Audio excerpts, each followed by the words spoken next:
Yonke leminyaka mawuphila nesitoro singaka ukuthi uma umntana akekho owayibulala and awukazi uyihluphe ngokumchazela anything. Ubungakasiboni nesidingo njengoba seyifikele yena wazobuza. Kuthini nje kuwena angimazi umama angimazi ubaba wami. Kuthini kuwena? Inkinga bengithi Umdala kangaka. Inkinga bengithi ngizothola ithuba noma ngifuna abanye omama. Mhlambe siye noma ikhanseling ngimtshele njengomuntu khona ezokwazi ukunderstand. Mina anginayo ingane kweyami. Ngimkhulisa yena ngoba ingane kadadewethu.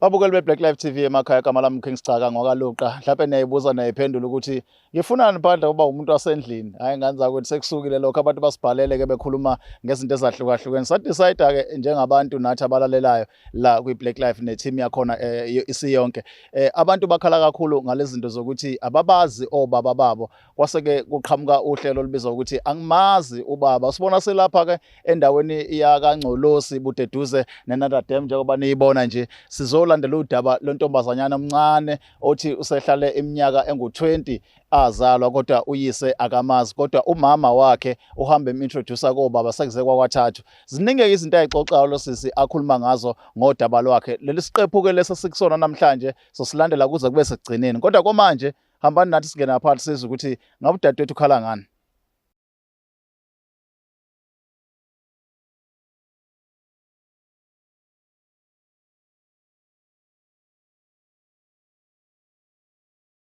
Nina bankashana kamenze yaphuza umlaza ngameva nina bendlondle nophaphe ekhanda sibingelele ifundazweni zethu zonke ikhona eNingizimu Afrika le Black Life TV igama lohlelo lethu olushasha libiza ukuthi angimazi ubaba sizokhuluma nabantu ke nje ngenxa yohide labantu lobengene njalo bekhuluma nathi befuna ukusizakala ngezinto ezithinta abazali noma obaba babo. Niyazi ke besisebenza nezinyanga kakhulu nezinyanga ehlezi njalo zisho sithi udinga isibongo sikayihlo yabo yonke into kanjalo. Finally ke abantu bafikile kuthina bazokhuluma nathi asazi ke kodwa baphetheni basibhalela kwi-email address yethu basifonele izinambeni zethu bakhuluma nathi akhetha ukuthi asilenze lo hlelo episode 1 la siqala khona lolu hlelo luthi angimazi ubaba. Khona kuseswethu omncane sizokhuluma naye namhlanje sizoza ukuthi usiphatheleni kuhambani yini inkinga yakhe mayixoxela nina nizoyizwa kanjani le ndaba yakhe. Sabona sisi? Yebo sawubona. Niyaphila kodwa? Ngiyaphila ndani. Hayi sikhona. Mhlawumbe sehlisa umoya nje ukungitshela igama nesibongo.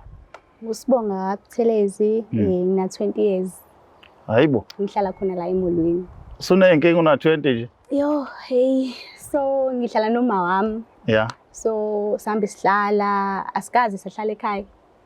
Sambe sihlala so njengoba sambe sihlala introduce kubaba abahlukene so angisa understand manje so ngiyafuna ukumbuza kahle kahle uba ubaba wami Imake sisi ukintroduce kubaba abahlukene like uma wakho uyiqomist ufuna ukuthini uyayiqomela nje ngapha nangapha noma mhlawumbe ukuhlukana nalo wathanda nalo wahlukana nalo kwenzakalani into kanjalo sasuka la yade esiqome khona samsohlala kwenye indawo futhi so uconfuse mina manje so angisam understand because ukhulile angimazi lento ayenzayo usenziswa yini so ngifuna ukuhlala phansi ngikhulume naye mhlawumbe uzokwazi ukungicacisela ukuthi kwenzakalani because manje izinto zami zimile ngiqedile umatric nje impilo yami imile manje angazi ngenze njani ngcono ngikhulume naye ke because angazi ngakhuluma naye okokuqala ngikhuluma naye.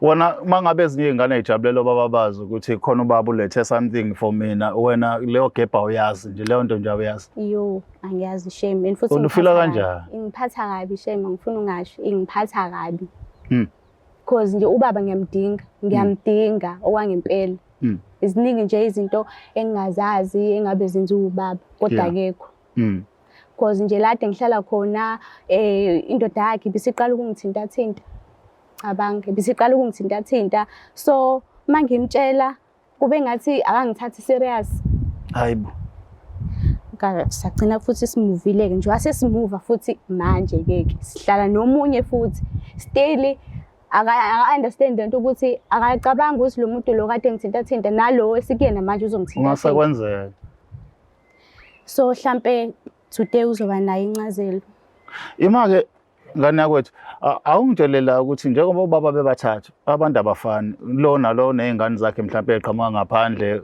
yonke leyo nto leyo wena kwisimo sokuphila phakathi kwalezo zingane mhlawumbe ezazi ukuthi ubabi lo wena ungamazi ubaba lo bekuphileka kanjani benikhona ukhetha kanjani nezingane lezi uma ukuthi beziba khona izingane kulabo baba abanye ya beziba khona beyingekho right connection ngihleli ngedwa yabo kube khona lokho nazo ngathi futhi ziyabona ukuthi hayi le ngane le no ayikho right for ukuthi ngihlale kubo so nje ngisenkingeni shame ngifuna ungasho manje makwenziwa imicimbi lesintu ngoba abantu bafakwe iphandla bayahamba benzele wena ukazi wenza lolutho nje kuyayithulekela nje and uthakwazi ukukhuluma noma wakho leyo nto for isikhathi eside ibikuphethe kanjani for esikoleni nasezinto nje ozenzayo akukho lapho uphazamiseka khona bengiphazamiseke esikoleni fuze ngabe nje ngisevasithi kodwa no akwenzekanga because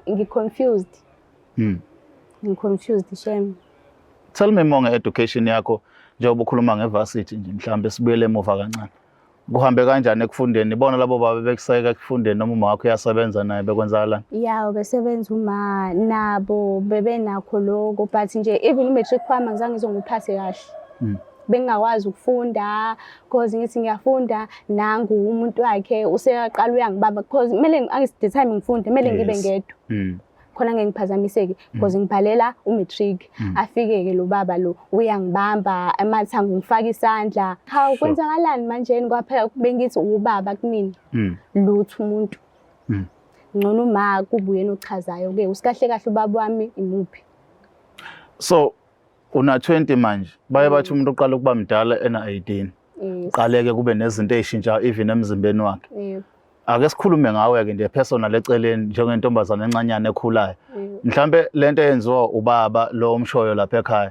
ibingakaze yenzeke before mhlambe kuma-boyfriend noma intoni no bengakaze yenzeke bengiqala because nje bengayini umntwana ophumayo hayi bengihlezi ngisekhaya ngiphume uma ngabe ngiyakubangani mhlawumbe siyofunda futhi nakhona ngiphinde ngibuyele endlini angenile umntwana lo uvanzi cha babukeli be-Black Life TV nihlele emakhaya nethezekile nibukele isiqephu sethu sokuqala la sikhuluma khona udaba oluthinta abantwana bathi ababazi obaba babo uhlelo-ke lubizwa ukuthi angimazi ubaba nale ntombazanyana njengobila eneminyaka engama-20 ikhuluma udaba olufanayo ukuthi sebentante noma wakhe isikhathi eside em-introduce kobaba cishe baze babathathu kodwa into emphatha kabi ukuthi omunye kulabo baba bathathu ubesethanda ukuyithintela nje empahleni yasekhweni asazi ukuthi mhlawumbe lolu daba lizohamba lifikephi ngoba inhloso nqangi yethu kakhulu ukuthi njengoba enemibuzo nje ayibuze umuntu ofanele-ke uyedwa ilonina athi uyamzala sisozwa ngayo ukuthi ngempela kwenzakalani la kungani ingane isize yaneminyaka engu-20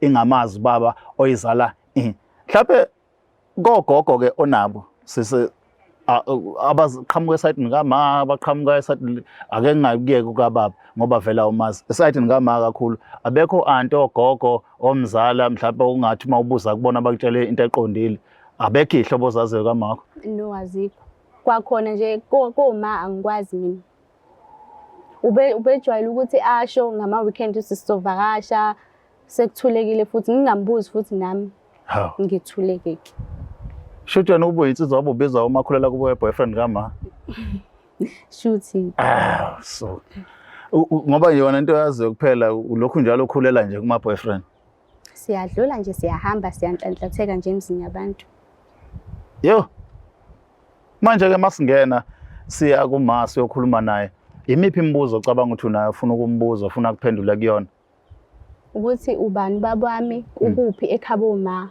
wayengakaze angisa khona ekulistike ngibe seKhaboma cause kababa angikwazi okungcono khona-ke ngazi khona-ke ngazi abantu basekhaya yes mhlawumbe lokho angangiphendula-ke kona-ke kuzoba nini futhi silo sambe sihlala emzini yabantu manje ubudlalana bakho noma ngenza ukuthi masifika lapha phakathi sazi ukuthi sikhuluma nomuntu nje nekuyiphi umuntu manixoxa uyakuthethe kanjani yathethisana nikhuluma kahle mawucabanga kahle sihlezi sikhuluma kahle ayikho nje akusikaze nje sibe nalokho sihlezi sikhuluma kahle uyasithembisa ukuthi umoya uzowehlisa umbuze ngendlela e-right nawe ulinde ukuthi uqhamuke impendulo eqondile ngizozama ukwehlisa umoya ube ingane Right? Njengoba sethembisile ke sizongena ke sizwe ukuthi engabe umzali yena uzothini ngalolu daba. Niyamuzwa kontombazane ekhuluma udaba lakho ukuthi akamazi baba. So umuntu onempendulo eqondile nathi sifuna ukumbuza ngqo. Uyena uma wakhe. Asambeni singena phakathi sizwe ukuthi uthini.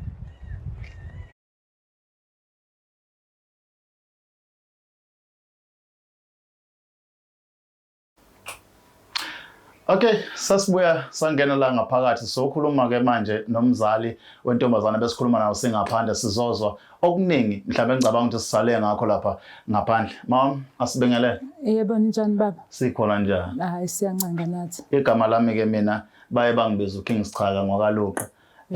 Ngisebenzela iBlack Light TV egameni lohlelo ukuthi angimazi ubaba. Yebo ngiyengizwa. Yeah.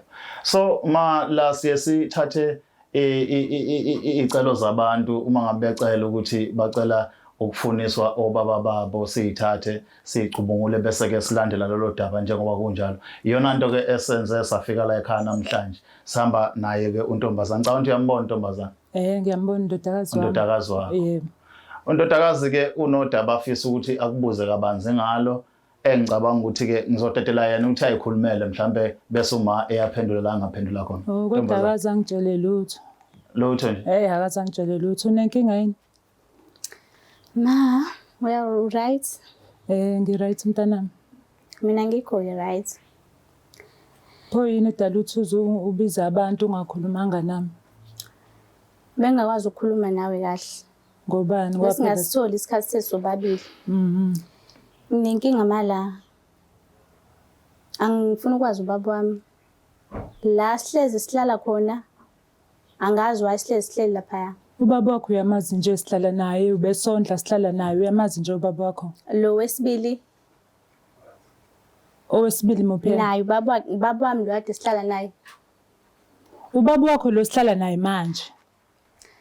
Ma, wena ungintroduce kubaba bathathu. Owesithathu lo manje. Uyayazi into engibhekana nayo? Awuyazi. Angiyazi vele. Awuyazi ngempela. Mina ngifuna ukwazi ubaba wami. Ngineyinkinga bengingakwazi ukufocus esikoleni. Uyakwazi lokho. Angimazi baba wami ngifuna ukwazi baba wami mina. Mtshele nale ukuthinta mntanami. Ma uyayazi leyo. Waze wathi wena angiqamba amanga mina mangithi umuntu ngiyakwazi lokho ngoba ngaze ngathi asambe sahamba sayohlala kwenye indawo ngaze ngathola yena lo muntu wesilisa nami lonto le uthi uzongithinta yena loyo nami lonto le ibingiphatha kabi ibingakuphathi kabi ibingiphatha kabi ukuthi phela bengahlali nawe sixoxe sikhulume nami ibibhlungu enhlizweni yami ibingiphatha kabi ingahlali kahle awuzange uze wenze lutho kodwa uzubona ukuthi lento ikuphatha kabi yini oyenzile bengihlala nawe endlini. Udla, ufunda isikole ngikwenzela yonke into. Labantu laba ngithandana nabo bebengisiza. Usizi lami ngibhekene nalo awulazi mntanami. Ubungakhulumi nami. Awazi obekade ngibhekane nakho mina njengomzali. Angikwazi vele. Angifisi futhi ukwazi. Ngizokutshela namhlanje ngoba ngiyabona ukuthi uyafisa ukwazi. Ngiyafuna vele. Into eyenzeka uma ufuna ukwazi ngoma wakho nangobaba wakho. Uma wami nje wena. Ngiyadideka ke manje. Cha bhuta akuyona ingane yami ingane kadadewethu. Mina ekhaya bengumuntu ohluphayo vele ngiyaziwa ngishibizela ngiyiplakela makulesihlanu ngihambela indawo zami. Awu ma uthi akuyona ingane yakho le? Cha akuyona. Ingane kadadewenu. Ingane kadadewethu. Kodwa wena yazi ukuthi uma wayo ola lo. Yebo beyazi ukuthi uma wami ziningi nami izinto engayiyeka ngangazenza emhlabeni anginayo ingane ngagadala ingane ngoba kuyingane kadadewethu ekhaya bekade ku street ekhaya la ngihlala khona uma wakhe uyena obekade ethenjwa ngoba umuntu oright ehloniphekile mina bebazi vele ukuthi ngiyayiphuzela ngiyahamba makulesihlanu ngibuye ngaleso sikhathi engibuya ngaso uma wakhe lo wakhulelwa uthe mekhulela uma wakhe kanti vele nami ekhaya ngisahlali. Sure. Khona indoda esengihlala nayo. Yeah. Mangihlala nale ndoda le uma wakhe wabuya wazohlala nami ngokuthi usabe ekhaya ngoba ku street. Wahlala lapha waze wambeletha. So ekhaya ke bathola ugcineni ukuthi ukhuleliwe uma wakhe. Kufuneka abuye ezekhaya. Bathi mebefika bezombheka uma wakhe wamane wayibulala. base bazi-ke ekhaya-ke. Yonke leminyaka mawuphila nesitori singaka ukuthi uma umntana akekho owayibulala and awukazi uyihluphe ngokumchazela anything. Ubungakasiboni nesidingo njengoba seyifikele yena wazobuza. Kuthini nje kuwena angimazi mama angimazi baba wami. Kuthini kuwena? Inkinga bengithi Umdala kangaka. Inkinga bengithi ngizothola ithuba noma ngifuna abanye omama. Mhlambe siye noma ikhanselingi ngimtshele njengomuntu khona ezokwazi ukunderstand. Mina anginayo ingane kweyami. Ngimkhulisa yena ngoba ingane kadadewethu. Musudlala ngami. 20 years. Ingoba sengikhulile manje ingoba sengiyakwazi ukuyikhulumela uthulile wena kusho lutho. Cha bengithi ngisazokutshela. Hayi bongeke uzungitshela. Cha bengisazokutshela ukuthi nami lento ibingiphethe kabi ngoba udadewethu washona ngesikhathi futhi eyibulala ngahamba ngangendlini encane mangibuya ngimfica useyalenga lapha endlini nami lokho akungiphathanga kahle. Imake ma ngixolise ngathi sivusa amanxeba la kodwa ngifuna ukuthola kahle le story ukuthi uthi wabaleka ekhaya. Mina ekhaya vele bengumuntu ohluphayo ngiyaziwa. Nakulesihlanu bengihamba ngiyele emaklabhini nabangani bami soyiphuzela. Mhlambe ngibuye mhlambe ngomsombuluko mhlambe wesisikhathi ngingabuyi. Ekhaya ubaba wazogcina sengixoshile. Bengifika nje ngizobabona maku December ngiphinde ngibuye ngihambe. Bese uthi uphi lo? Inkinga phela into eyaze yadala ukuthi ngihambe ekhaya ngaxoshwa. Uma wakhe kanti yena ubethenjiwe ekhaya. Sihlala naye efoni. Uma wakhe wakhulelwa. Bengayitshela ukuthi angasakhulelwa mina nami vele bebazi ukuthi ngenzeka noma yini ngoba ngiyahlupha. Uma wakhe utheme esekhulelwe wabuya wazohlala nami. Lade ngihlala khona nendoda yokuqala. Utheme kusuka lapho kanti uzokhulelwa wateta. Utheme sesuka lapho uma wakhe wayibulala. Sahamba sayohlala endodeni yesibili. Sekuyini isizathu mhlawumbe uma ukuthi ngoba udadewenu ohlala naye uxoxela umntwana ukuthi mhlawumbe uma wakhe mawucabanga kwaba isiphi isizathu ukuthi athathe impilo yakhe? Impilo yakhe umama azathatha impilo yakhe ingoba naye wehleli enomzwangedwa ngoba wadlwengula kuze kube khona lengane le akayazi naye ukuthi yakabani nami lokho bengisaba ukukhuluma ngoba bengibona ukuthi ingane isancane izothwala izinto eziningi iyodwa. Already sengivele ngikuthwele lokho. Manje umntwana lo ukhala ngokuthi kwabanye balabo baba introduce kubona cishe wabasengcupheni okudlwengula. Ulo wesibili ngoba ngaze naye ngathi asibalekeni sayaqoqa nje ebusuku impahla sahamba. Kanti khona umuntu esohlangana naye asiphe ulift waze wagcina selokho engishela ngabona ukuthi umuntu oright sahlala naye uyena ke lo ade ebuza ukuthi awuma kanti obaba bami bangaki. Imama ucishe uyadlwengula umntwana esimeni sakhe sokudlwengula uyayazi history kama wakhe ukuthi yena uvele kanjani. Kodwa ayikuthusi leyo nto ukuthi usecishe uyadlwengula ihistory ufuna ukuyirepeat uyaphinda uyamfihlela ukuthi isituation number kanjani. Ikhona phela baba engenza ukuthi ngcono sibaleke nomntwana ukuthi kaze abe safe. Uma ese right ngihlale naye phansi ngimtshele ukuthi uma wakhe wakhulelwa ngoba wekade edlwengulile wabuya wazohlala nami waze wathatha umphefumulo wakhe wayibulala. Mntana uzizwa kanjani njengamanje? Nanguma wakho ebesithi sizeke yena wena wazi ukuthi uma wakho kuzala manje ke uma phansi ngekhanda ukuthi amakhamera ngeke akwazi ukumbona ngenhliziyo uma phansi ngekhanda manje uthi cha wena akakuzali wena uzalwa udadewabo. Futhi kuneside alivezayo la lizosubuhlungu lokuthi yena lokho abakhona akazamukelwe ekhaya kubo njengengane bethatha umuntu ohluphayo uma wakho beyisithenjwe wagcina ethatha impilo yakhe ngenxa ukuthi wadlwengula esikhathi kuzalwa wena. Athina amazwi akho ke kulento sizwile kuma wakho?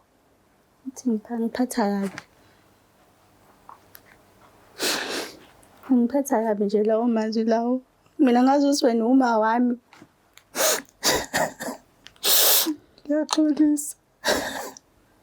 Sekulethi mama, sekulethi. Ngiyaxolisa bekungiphatha kabi ngoba udadewethu washona. Ngiphatheke kabi ngokuthi udlwengulile. Kungani vele ungakazi ungise ekhabo mama? Good question. Bengacabangi. Ngoba ucabanga ini lamadoda lawo usihleze ungihlalisa kona ucabanga wena kuphela ngithi impilo yami awuyicabangi yona. Cha besisazoya mntana. Nini. Ngikuwe kabi mama manje.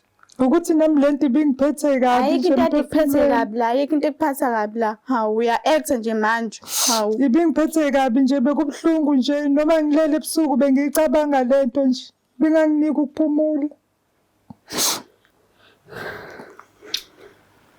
Okay. Mhlambe ke njengamanje from last call. Ucabanga ukuthi umntwana uzokwenza njani ukuze abe right emoyeni naye akhululeke? Kufanele azi iliba likanina. Kufanele azi ogogo bakhe abazali uma wakhe. Kufanele azi nje ukuthi uma wakhe imvelaphi yakhe kephi. Uyimisela ukwenza njani kule situation also mfake kuyona ngayimfihlo engaka? Ngicabanga ukuthi somane sihambe siyekhaya ngifike ngikhulume nobaba ngoba uma amsekho. Ngisho ukuthi ingane kadadewethu lena. Ngoba ezeyibulala njena wayibulalela uthi wadlwengulwa. Kwaze kwatholakala yena kumntwana lo ngamkhulisa ke mina ke. Sis Ngoba basebenalo ulwazi bona kancane. yeah. Yebo. Okwakho kuphawula lento esho Martin. Nalokho ngalunga. Into zami azoba right nje anginankinga nalokho. Ungavuma mangahle kuthiwa kufanele uhambe counseling. Yebo ngavuma. Uyayibona unenkinga ufuna usizo. Yebo ngiyayibona ukuthi nginankinga. Thando lwakho ngoma wakho lo okukhulisile wakuthanda wakufukamela kona wonke lamabibi. Kodwa lokho ewevuka nawe lithini njengoba siwazi ese story. Anginayo inkinga naye kodwa ngalokho akwenzile ngakomxoleli. Kodwa ngiyabonga ukuthi ungikhulisile azange ngilahle. Ungikhulise kahle noma bekukhona lokho kodwa ngiyabonga ukuthi ube nami. Siyabonga usinike ithuba siphe indlebe sizoxoxa nawe. Ngiyathemba lokuthi sothola isikhathi ukuthi siqhubekele nalolu daba sizifike egcineni sithola ukuthi iyaphenduleka nemibuzo kadadewethu omncane la ukuze akwazi naye ukukhuleka ngokuphelele. Yebo. Babukeli beBlack Life TV emakhaya niyaluzwa kodaba siza ngalo kulesi siqephu sethu la sithi khona angimazi ubaba sikhulume nabo wabili ke uma uyaliveza udaba njengoba senizwile. Asithembe ukuthi ke mhlawumbe kuzogcina egcineni umntwana ekwazile ukuthola usizo alidingayo yonke into ayidingayo ize kuyena ukuze nomoya wakhe uzokhululeka azizwe ngumntwana kwabanye abantwana. Ongakwenza ukusibhalela u-email address usimelele ku-email address yethu usitshela ukuthi mhlambe ikuphi ofuna sikusize ngakho kulolu daba olufana nalolu uma ukuthi nawe unenkinga yokungamazi ubaba. Njengoba ke nibona lolu daba siligoqa la akusho ukuthi siyaliqeda nje completely kodwa sizoqhubeka nayo njengoba mase sethembisile ukuthi umntwana amyise ekhaya la kuzalwa khona unina sizolandelela sithola part 2 wakhona sizwe ukuthi ngabe isiphetho sakho nasithini. Sifuna ukwazi ukuthi umkhulu uzomamukela kanjani umzukulu. Sifuna ukwazi ukuthi abakhona egcekeni bazosamukela kanjani lesi story sifika noma ade bengasazi for many years. Hlala nathi siye ku part 2 le story okwamanje.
Black